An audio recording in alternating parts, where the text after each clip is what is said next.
এই ছেলেটা একটা বয়মের মধ্যে পিন লাগিয়ে সেটাকে একটা বাগানের মধ্যে রেখে দেয়। এরপর একটা ট্রাক্টরের পিছনে লুকিয়ে যায়, যার ফলে তখনই সেই বয়মের উপরে বিজলি পড়ে যায়। এজন্য ছেলেটা সেখানে দৌড়ে গিয়ে দেখতে পায় সেই কাচের বয়মের মধ্যে বিজলি আটকে গিয়েছে। যা দেখার পর ছেলেটা অনেক খুশি হয়ে গেলে সেই বিজলিটা হঠাৎ করে তার আসল রূপে চলে আসে। এরপর সে ছেলেটাকে বিপদের হাত থেকে বাঁচানোর জন্য সিগন্যাল দিতে শুরু করে, কিন্তু ছেলেটা তাকে দেখে কিছুই বুঝতে পারছিল না, যার কারণে হঠাৎ করে আকাশ থেকে ছেলেটার উপরে ভয়ঙ্কর ভাবে বিজলি পড়তে শুরু করে দেয়। এজন্য সেই বন্দী হয়ে থাকা বিজলিটা ছেলেটাকে বাঁচানোর অনেক চেষ্টা করছিল, তবুও ছেলেটা একটা বিজলির সাথে ধাক্কা খেয়ে অনেক দূরে ছিটকে পড়ে। এরপর সে যখনই ভুল করে সেই বয়মটাকে ছুঁয়ে ফেলে তখনই বিজলি তার জাদু দিয়ে সময়কে থামিয়ে দেয়, যার ফলে এখন ছেলেটা সবকিছুকেই পরিষ্কার দেখতে পারছিল।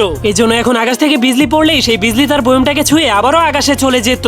যা দেখার পর ছেলেটা বুঝতে পারে তার বন্দী করে রাখা বিজলিটা তার জীবন বাঁচানোর চেষ্টা করছে। এজন্য সে অনেক খুশি হয়ে বয়মের মুখ খুলে সেই বিজলিটাকে মুক্ত করে দেয়। তখন সেই বিজলিটা তাকে বাই বলে ফুল স্পিডে সেখান থেকে চলে যায়। এজন্য সে চলে যাওয়ার কারণে ছেলেটার মনটা অনেক খারাপ হয়ে যায়। কিন্তু তখনই হঠাৎ করে আকাশে অনেকগুলো বিজলির বম ফুটতে শুরু করে দেয়। যা দেখার পর সে বুঝতে পারে তার বন্ধু বিজলি তাকে খুশি করার জন্য এত সুন্দর বম ফুটাচ্ছে। যাওয়ার আগে আপনার সব থেকে প্রিয় বন্ধুর নামটা কমেন্ট করতে ভুলবেন না।